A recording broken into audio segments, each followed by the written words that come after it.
Mexicans, Brazilians, Argentinians, Costa Ricans, Nicaraguans, Peruvians, all have one thing in common. They're from Latin America. I'm here to tell you why Latin America is the dumbest name for a part of the world that anyone has ever chosen to describe a part of the world. Okay? I'm not going to disagree with the America part. People from the United States think that, like, America is our country's name. We borrowed that name from the continent. Anything on the continent's fair game to call America. I'm not upset about that. I'm furious about the usage of the name Latin to describe Latin America. Let's break it down. What is Latin? Latin is a language they spoke in ancient Rome. Let's break that down further. Rome, very far away from, not even in Latin America. An ancient, you hear ancient, people use it like, oh, something that's ancient is very old. You know, Betty White was ancient. Rest in peace.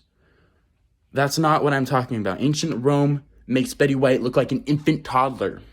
People that were ancient when Betty White was born had people who were ancient when they were born.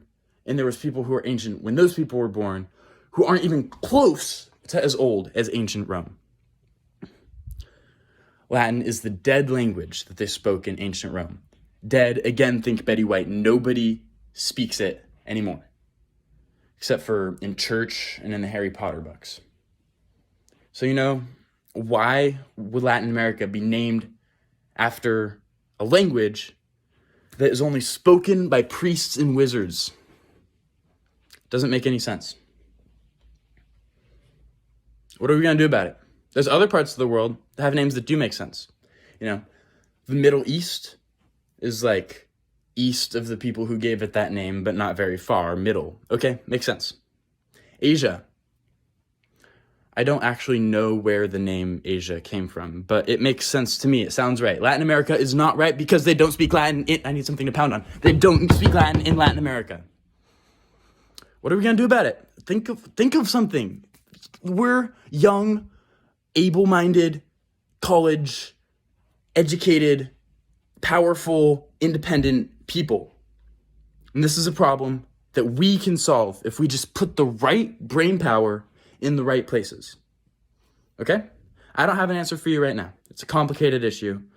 Naming a part of the world is a very heavy thing to do. But whoever named that Latin America could have done so much better. It's not even Latin. It's like calling America, like, Mars country. Well, it's not on Mars. Yeah, that's right. It's like calling Africa, like, America land. No. Amerigo Vespucci didn't have anything to do with Africa. Maybe, actually. I don't know anything about his life other than the fact that America was named after him. But still, I know for sure. I know way more about the word Latin than I do about Amerigo Vespucci's life, than I do about the word Asia. I do know that it is wrong to describe that part of the world as that. So please, let's just do better, do right by the Latin Americans, make for a fair name that doesn't just ignore their whole country culture of all the different languages they speak. Spanish? Yes, good. Portuguese? Good. French? A little bit. Also good. There's 3 languages right there to choose from that aren't Latin, that people actually speak in Latin America. What is going through your head? It just gets me so angry. Okay, gonna sign off for now before I turn red. Think about it.